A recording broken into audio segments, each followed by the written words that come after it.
Today is Wednesday, May 7th. We're talking about another conflict escalating, this time between two nuclear-armed countries. Also, what the U.S. Supreme Court decided about a ban on transgender troops, and what to know about the process to pick a new pope that begins today. Plus, a new caveat to today's Real ID deadline at American airports, why Energy Star labels could soon disappear, and how a big superhero movie just rebranded itself. Those stories and even more news coming up. Welcome to The Newsworthy. All the day's news in around 10 minutes. Fast, fair, fun, and on the go. I'm Erica Mandy. Thanks so much for being here. You ready? Let's do this.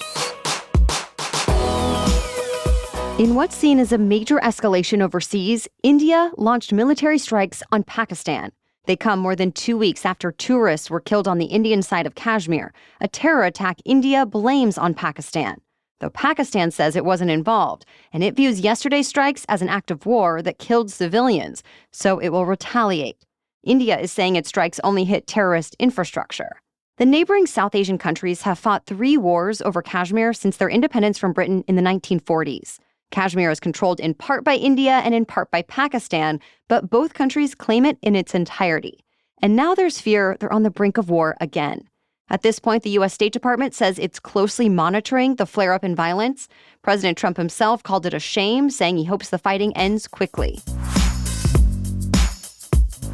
Newly declassified intelligence could undercut President Trump's defense in a key immigration case.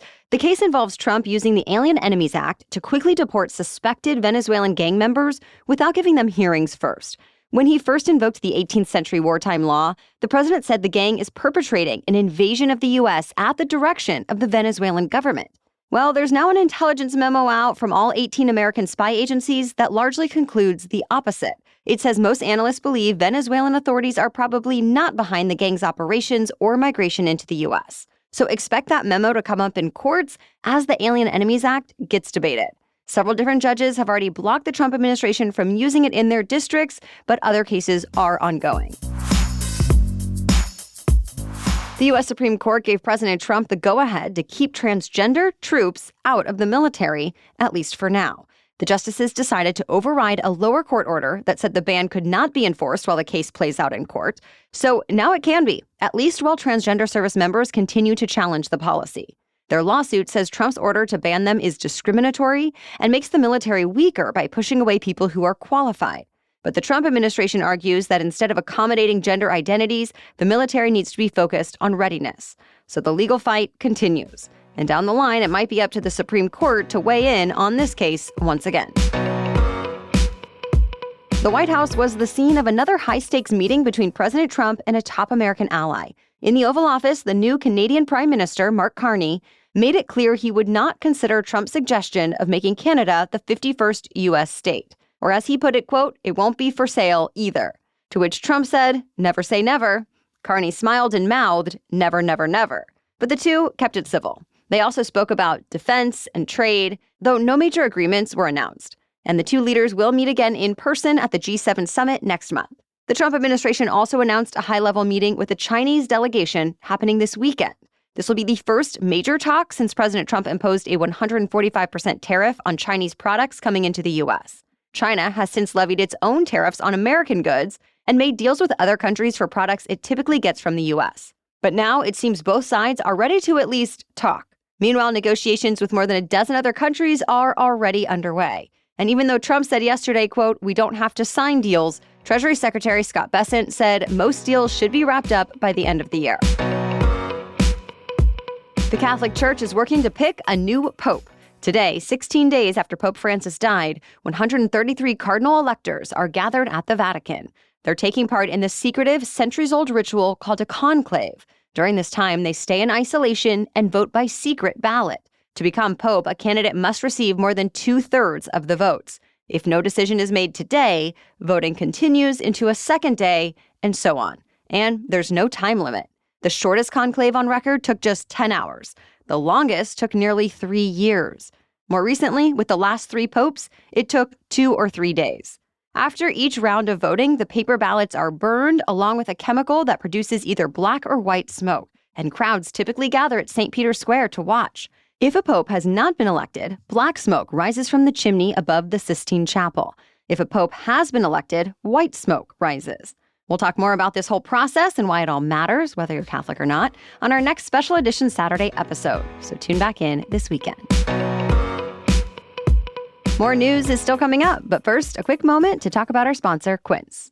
I've gotten tired of clothes that looked cute online, but then felt cheap in real life. I want better fabrics, a better fit, just better everything. And with Quince, the quality is there and the prices are surprisingly reasonable. You can get 100% European linen shorts and dresses from just $30, luxe swimwear, Italian leather platform sandals, and so much more.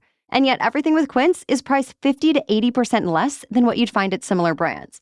By working directly with top artisans and cutting out the middlemen, Quince gives you luxury without the markup. And Quince only works with factories that use safe, ethical, and responsible manufacturing practices and premium fabrics and finishes. Whether it's my washable silk tank for a night out or my new stylish yet functional hardcase carry-on suitcase that I adore, Quince has me covered for all my spring and summer needs. Treat your closet to a little summer glow-up with Quince. Go to quince.com/newsworthy for free shipping on your order and 365-day returns. That's QUINCE.com/newsworthy to get free shipping and 365-day returns. Quince.com/newsworthy. Now back to the news. Starting today, ID requirements are changing at airports and federal facilities around the country. The Real ID rules are kicking in. So that means certain standard driver's licenses and other ID cards will not cut it the way they used to.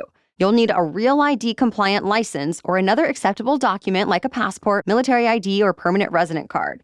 Just last month, TSA warned that passengers could be denied access to flights starting today if they did not come with the right IDs. But yesterday, Homeland Security Kristi Noem said that won't happen yet. It's just that passengers without compliant IDs or a passport will have to take an extra step, like they might be diverted to a different line. And it could take another hour to pass through airport security.